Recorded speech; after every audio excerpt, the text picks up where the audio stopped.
Her hands trembled as she pushed the wheelchair toward the park exit, tears blurring her vision. "I'm not fit for any man," she whispered, turning away from him. But what happened next would change everything. If this story touches your heart, please hit that like button and subscribe to our channel for more emotional journeys that remind us what truly matters in life. Eliza Morgan had learned to measure her life in small victories. Getting out of bed without assistance. Making it through physical therapy without breaking down. Navigating the grocery store aisles in her wheelchair without knocking anything over. It had been 18 months since the accident that shattered her spine and her dreams in equal measure.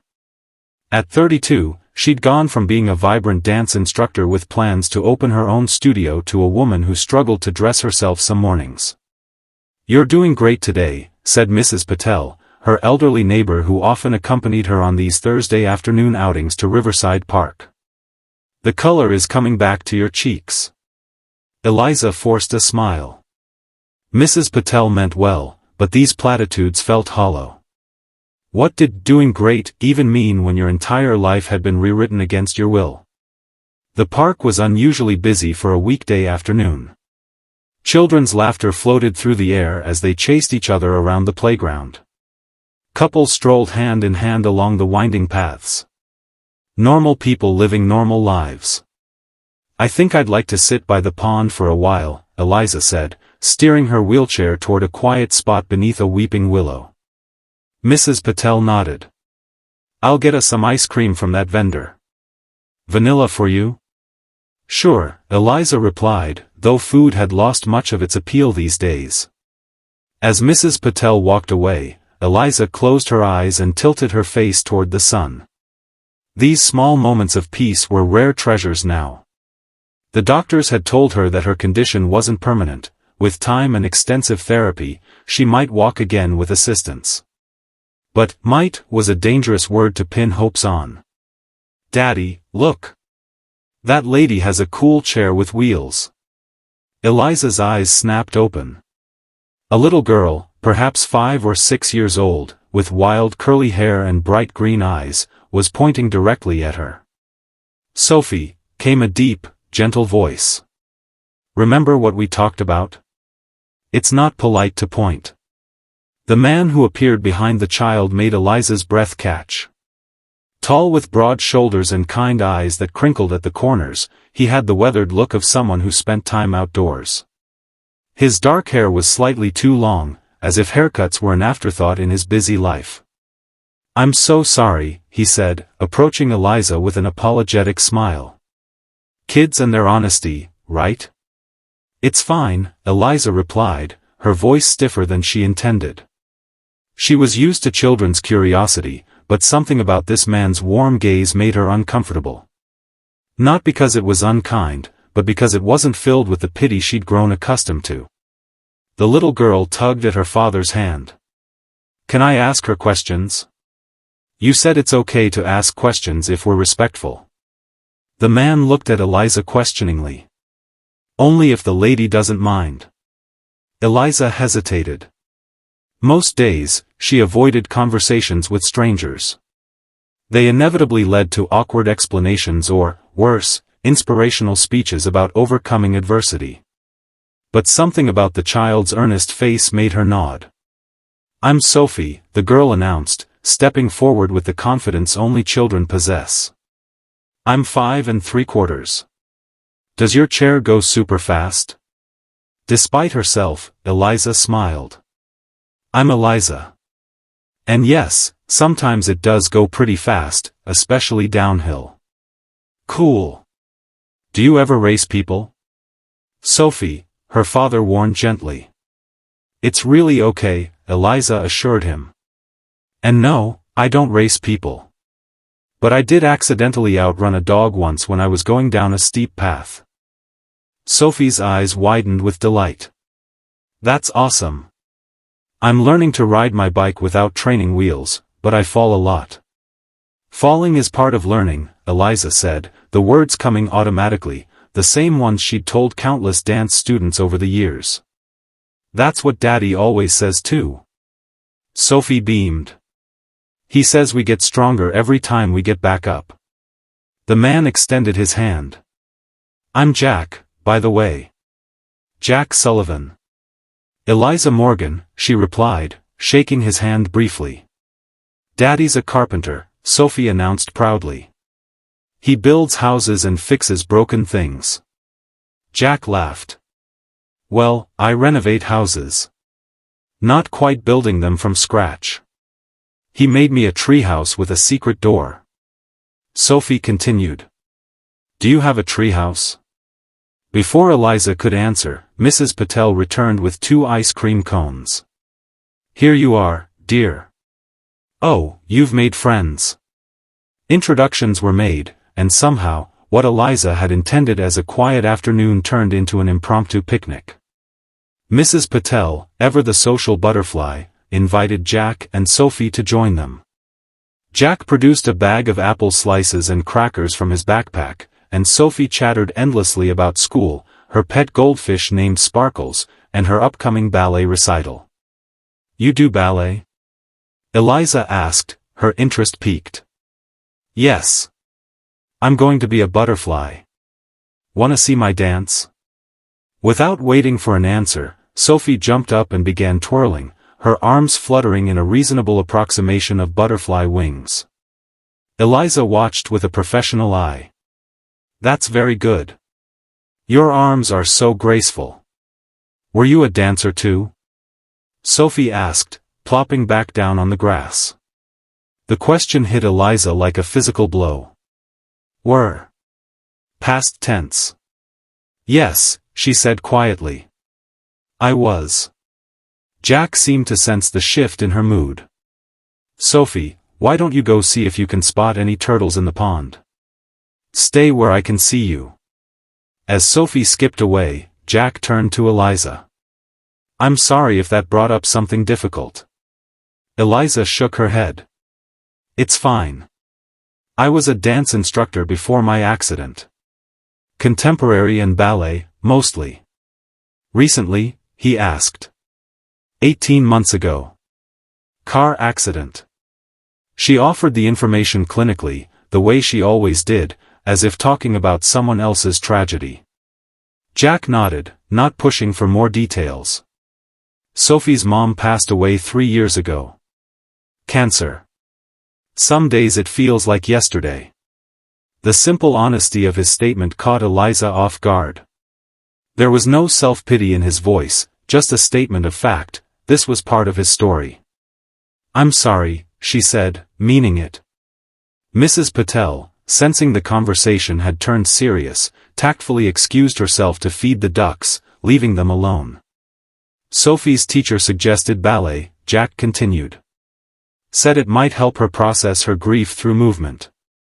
I was skeptical, but it's been amazing for her. Dance can be healing, Eliza agreed. I've seen it transform people. Including yourself? The question was gentle but direct. Eliza looked at him, surprised by his perception. Yes, she admitted. Dancing saved me during some dark times. And now? She gestured to her wheelchair. And now you find new ways to dance, Jack said simply. Eliza almost laughed at the absurdity of his statement. I can barely make it through physical therapy. That's its own kind of dance, he replied. Fighting to reclaim your body, learning new movements. That takes more courage than any stage performance. You sound like a greeting card, she said, but there was no bite to her words. Jack smiled. Occupational hazard of being a single dad. I've become fluent in inspirational speeches and bedtime philosophy. For the first time in months, Eliza felt a genuine laugh bubble up from somewhere deep inside her. It felt foreign, almost painful, like stretching a muscle that had atrophied from disuse. Their conversation flowed easily after that.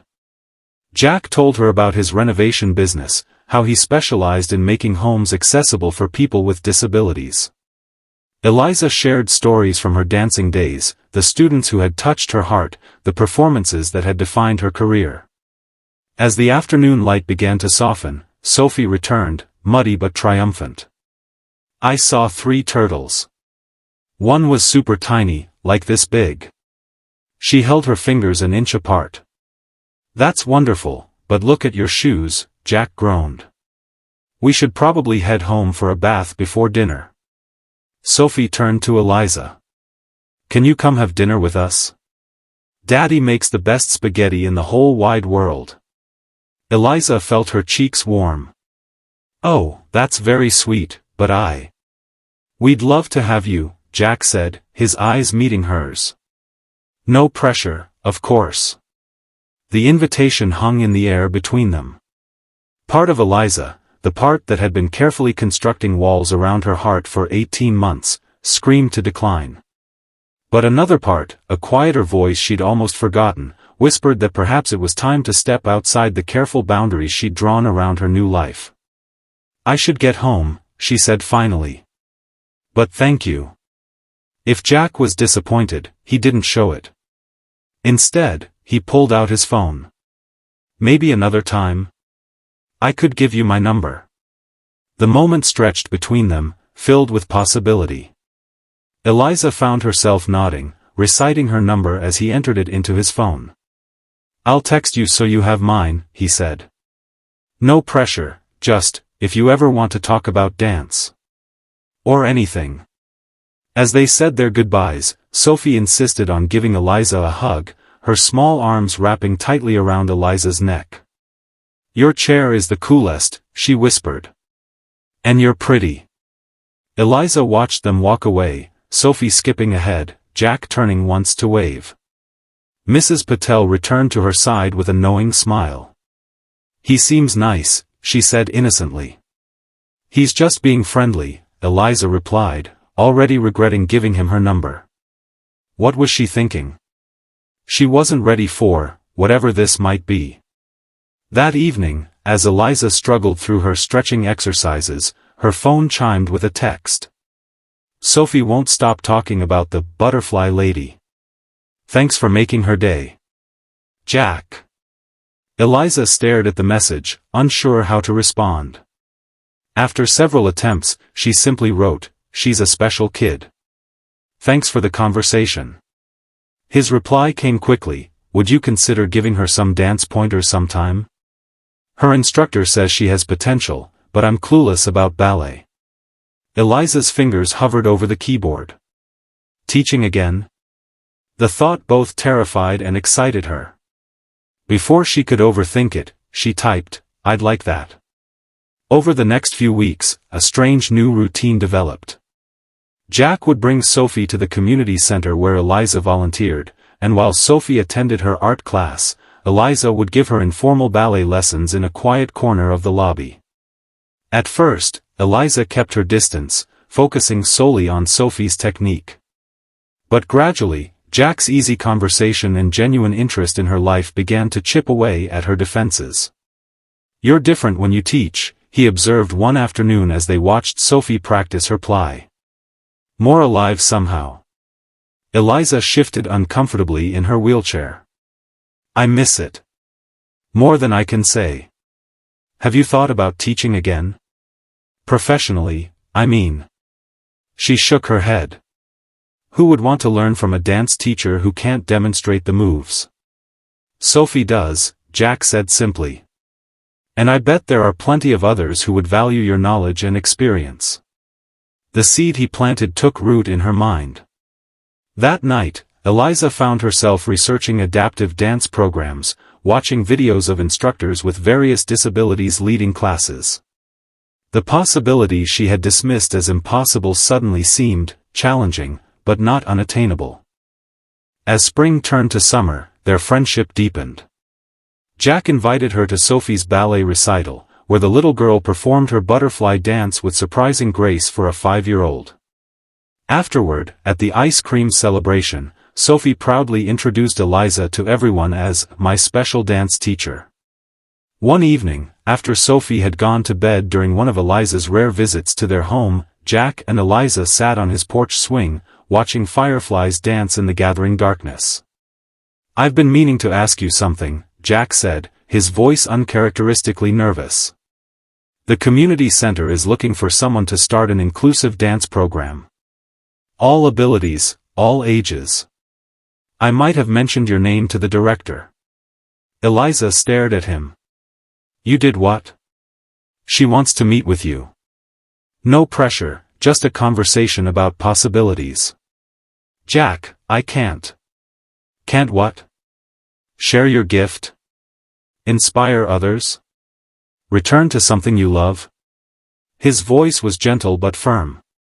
Eliza, I've watched you with Sophie. You light up when you teach. It's different with Sophie. She's just one child, and she's... Eliza struggled to articulate her fears. She's what? Not judging you? Neither would anyone else who truly wants to learn from you. Eliza felt tears threatening. You don't understand. I'm not the person I was before. I'm not whole anymore. Jack was quiet for a long moment. Do you think I'm less of a father because I'm doing it alone? That our family is broken because Sophie's mother is gone? Of course not, Eliza said immediately. Then why are you less of a dancer, less of a teacher, because your body has changed? The question hung between them, unanswerable. Jack reached for her hand, his touch warm and steady. Meet with the director. That's all I'm asking. If you decide it's not for you, I'll never mention it again. Against her better judgment, Eliza agreed. The meeting led to a proposal for a 6-week trial program, teaching seated dance techniques to seniors and people with mobility issues. To Eliza's surprise, the classes filled up immediately. On the morning of her first class, panic overwhelmed her. She called Jack, her voice shaking. I can't do this. They'll take one look at me and wonder what I could possibly teach them. Do you want me to come? He offered. Moral support? Don't you have work? Nothing that can't wait. You're more important. The simple statement left her speechless. More important? When had anyone last prioritized her needs that way? With Jack sitting quietly in the back of the room, Eliza taught her first class in nearly 2 years. It was awkward at first, her voice rusty with disuse, her instructions sometimes halting. But as the hour progressed, muscle memory took over, not of dancing itself, but of teaching, of seeing potential in others and helping them discover it in themselves. By the end of the session, both Eliza and her students were flushed with accomplishment. As they filed out, many stopped to thank her, their eyes bright with the joy of movement rediscovered. That was beautiful, Jack said when they were alone. You're a natural teacher. It felt good, Eliza admitted. Different, but good. Over the following months, Eliza's program expanded. She added classes for children with disabilities, partnering with physical therapists to develop routines that celebrated what each body could do rather than focusing on limitations. Her own physical therapy took on new meaning as she pushed herself to regain strength and mobility, not just for herself but for her students. Through it all, Jack remained her steadfast supporter, helping modify her apartment to create a small practice space, building a ramp for her back door, celebrating each small victory. Sophie became her enthusiastic assistant, demonstrating moves for students who needed a visual reference. They fell into a comfortable rhythm, the three of them, movie nights at Jack's house, picnics in the park, quiet evenings of conversation after Sophie went to bed. Eliza found herself looking forward to their time together, planning her week around their gatherings. It was during one such evening, almost a year after their first meeting, that everything changed. They were in Jack's kitchen, Eliza chopping vegetables while Jack stirred a pot of chili. Sophie had been tucked in an hour earlier after extracting a promise that Eliza would still be there for breakfast. She loves you, you know, Jack said casually, his back to her as he added spices to the pot. I love her too, Eliza replied, surprised by how easily the words came. She's an amazing kid. Jack turned to face her, his expression serious. And what about her dad? How do you feel about him? The knife stilled in Eliza's hand. Jack.